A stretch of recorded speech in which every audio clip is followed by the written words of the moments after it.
ইসরায়েলের বিরুদ্ধে হামলা আরও তীব্র থেকে তীব্রতর করার ঘোষণা দিয়েছে ইরানের সশস্ত্র বাহিনীর খাতামুল আম্বিয়া কেন্দ্রীয় কার্যালয়।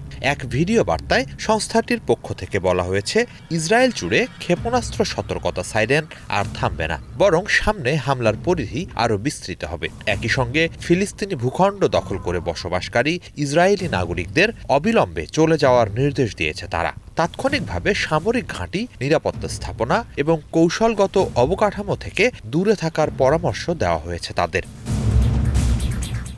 ইরানি সংবাদ মাধ্যম প্রেস টিভির বরাতে জানা যায়, ইরানের চলমান সামরিক অভিযান অপারেশন ট্রু প্রমিস 4 এর সর্বশেষ অগ্রগতি তুলে ধরেন সশস্ত্র বাহিনীর জ্যেষ্ঠ কর্মকর্তা কর্নেল ইব্রাহিম জোলফাগারি। তিনি বলেন, যুক্তরাষ্ট্র ইসরায়েলের অবৈধ আগ্রাসন এবং ইসলামী বিপ্লবের নেতা আয়াতুল্লাহ সাইয়েদ আলী খামেনির হত্যাকাণ্ডের পর এই অভিযান শুরু হয়।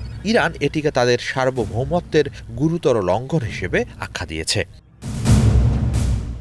জোলফাগারি বলেন, অভিযানের 10ম ধাপে ইরানের খেইবার ক্ষেপণাস্ত্র নিক্ষেপ করা হয় তেল আবিবে অবস্থিত অপরাধী শাসন ব্যবস্থার সদর দপ্তরে। পাশাপাশি হাইফার সামরিক ও নিরাপত্তা কেন্দ্র এবং পূর্ব আল কুদসের একাধিক স্থাপনাতেও হামলা চালানো হয়েছে। তিনি বলেন, আগেই সতর্ক করা হয়েছিল যে দখলদার শত্রুদের ঘাঁটিতে হামলার পরিসর আরও বাড়ানো হবে। ইসরায়েলের ক্ষেপণাস্ত্র সতর্কতা সাইরেন কখনোই থামবে না বলে হুঙ্কার দেন তিনি।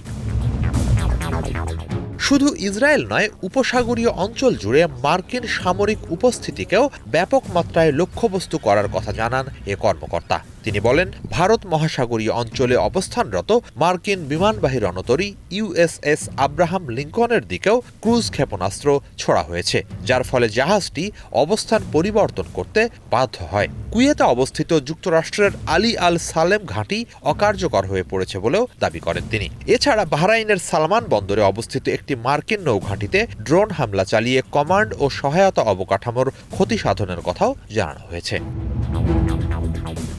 পারস্য উপসাগর ও ওমান সাগরে যুক্তরাষ্ট্র ও যুক্তরাজ্যের মালিকানাধীন তেলবাহী ট্যাঙ্কারে ক্ষেপণাস্ত্র আঘাতের কথাও জানিয়েছেন জোলফাগারি। একই সঙ্গে বাহরাইনে মার্কিন সেনা অবস্থানরত একটি ঘাঁটিতে ব্যালিস্টিক ক্ষেপণাস্ত্র নিক্ষেপ এবং ইরাকের কুর্দিস্তান অঞ্চলে মার্কিন স্থাপনায় বিমান হামলার কথাও উল্লেখ করেন তিনি।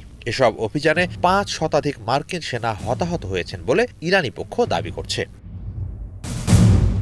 মধ্যপ্রাচ্যের সাম্প্রতিক উত্তেজনা এমন এক পর্যায়ে পৌঁছেছে, আগামী দিনগুলোতে তা আরও বিস্তৃত আকার নিতে পারে বলে বিশ্লেষকদের আশঙ্কা। একদিকে ইরানের ধারাবাহিক সামরিক পদক্ষেপের ঘোষণা, অন্যদিকে যুক্তরাষ্ট্র ও মিত্রদের সম্ভাব্য প্রতিক্রিয়া। সব মিলিয়ে পরিস্থিতি অগ্নিগর্ভ। কূটনৈতিক তৎপরতা জোরদার না হলে সংঘাত দীর্ঘস্থায়ী রূপ নিতে পারে বলে আন্তর্জাতিক মহলে উদ্বেগ বাড়ছে।